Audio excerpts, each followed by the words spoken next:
बात एक गांव की है जहां पर एक लड़की रहती थी। उसका पढ़ाई करने में मन भी लगता था। वे दो बहनें और उन दोनों बहनों से छोटा एक भाई था। लेकिन उसके माता पिता को तो बस एक ही डर हमेशा लगा रहता था कि कल कभी कोई थारी लड़की के साथ कुछ गलत ना हो जाए। इसी डर के कारण उसके माता पिता और उसकी बुआ ने मिलकर जल्दी जल्दी से उस लड़की की शादी कर दी। जिस लड़के के साथ उसकी शादी हुई वह उससे 10 साल बड़ा था।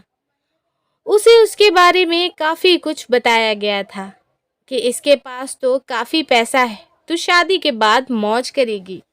अब शादी के बाद जो सभी लड़कियों के साथ होता है, ऐसा ही उस लड़की ने भी सोचा था कि तेरे साथ भी ऐसा ही होगा।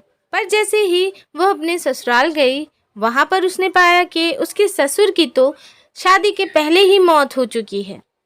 अब केवल उसके घर में उसकी सास और उसका पति रहते थे। लड़की के घर वालों ने ये सोच के शादी की थी कि हमारी लड़की आराम से मज़े में रहेगी। लड़की के माता पिता ने ब्याज पर भी पैसे लेकर उसकी शादी में बढ़ चढ़ कर खर्चा किया। पर उन्हें क्या पता था कि उन्होंने अपनी लड़की को एक दहेजी घर में बेच दिया था। अब तो दहेज की कहानी शुरू होनी थी।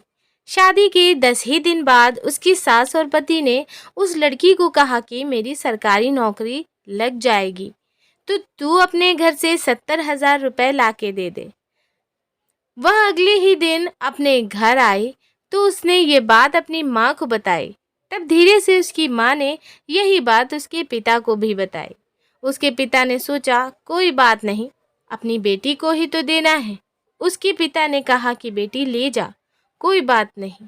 अब पैसे लड़के के घर पहुंचने पर कुछ दिनों तक वे सभी उससे प्यार करने लगे। जैसे ही वे पैसे खत्म हुए तभी उन्होंने अपना गिरगिट की तरह फिर से रूप बदलना शुरू किया।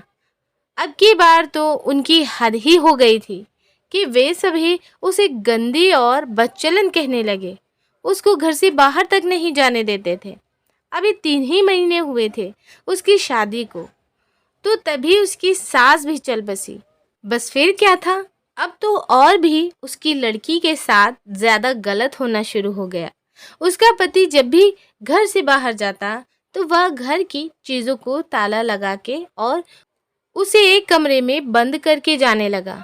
वह जब भी कुछ बात करती तो तभी वह उसकी पिटाई भी कर देता, जिसके कारण वह डरती थी, नहीं बोलती थी और ना ही उसे कभी फ़ोन मिलता था कि वह अपने घर वालों से तो बात कर ले। जब भी वह कहती तो उसे यही बात सुनने को मिलती कि मेरे फ़ोन में पैसे नहीं हैं। अभी उसकी शादी को 6 ही महीने हुए थे तो एक दिन उस लड़की का पिता उसके गांव से कहीं जा रहा था, तो उसने सोचा क्यों ना अपनी बेटी से मिलता चलूं। तो तब उसे सच्चाई का पता चला। वह उसी समय अपनी बेटी की यह दशा देखकर रोता हुआ उसे वापस अपने घर ले आया। घर पर आने के बाद उसने अपनी बेटी से सारी बातें पूछी। उसने फिर वहाँ पर लड़के के गांव में पंचायत भी की। पंचायत में फैसला आया कि तू भाई इस लड़की ने जब तलाक ही दे दे, जो या ताने नाहे पसंद आए तो। उसने वो भी मानने से इनकार कर दिया। अब वह लड़की अपने माता पिता के पास रहकर 12वीं क्लास में पढ़ाई के साथ साथ कंप्यूटर भी सीख रही थी और अपनी पिछली ज़िंदगी को भूलने की कोशिश कर रही है। लेकिन कोई ना कोई उसे फिर से उस ज़िंदगी की याद दिला ही देता है, जिससे उसकी रूह भी कांप उठती है। तो दोस्तों, आपको कैसी लगी ये कहानी? हमें अपने सुझाव कमेंट में ज़रूर लिख भेजिएगा। यदि आप इस चैनल पर पहली बार आए हैं तो चैनल को ज़रूर सब्सक्राइब कर लीजिएगा। पास वाले बेल आइकन को भी प्रेस करके ऑल कर लीजिएगा। हम आपको मिलेंगे एक और ऐसे ही बेहतरीन वीडियो में। तब तक के लिए धन्यवाद। आपका दिन शुभ हो।